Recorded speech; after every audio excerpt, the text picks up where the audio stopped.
Hi guys, this is how to download Telegram videos to your gallery. Part 1 for iPhone, Part 2 for Android, and Part 3 features for both devices. Let's go. So on iPhone there are 3 options. The first one, tap and hold on the video and tap on Save Video. Video saved to Photos. Now tap on the video to open, tap on the share icon. You can save video from here or tap on this icon. And couple of options here. You can once again save video to Photos or save to Files. Let's save to Files as well. You can select a folder.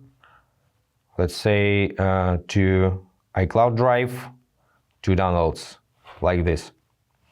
And that's pretty it. Let's go to Photos now. The video is saved, but I received this video yesterday, so it's not in the end of the gallery, it's in yesterday's files. That's pretty it, guys. Now let me show you the same for Android. Well, tap and hold doesn't work on the Android devices because you can just reply, forward or react to the message, but you can use these 3 dots at the top right of the video. Save to gallery and save to downloads. Let's save to gallery. Now also you can open the video and see 3 dots at the top right of your screen. Once again, save to gallery. Now let's go to gallery to see where it is. Save 2 times.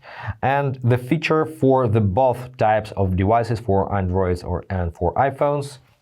First you need to make your way to the Telegram settings. Now here you need to find data and storage. And in this menu, you can set up automatic save to gallery from private chats, from groups, and from channels. You can adjust some settings like maximum video size. You can save both photos and videos or just one of them. You can add exceptions, the context from which you don't need to save your photos and videos, and so on. Make sure the automatic media download is enabled. You can also adjust settings over here. So that's pretty it, guys. I hope this was helpful. Subscribe to the channel, hit the like button, and be awesome. Bye guys.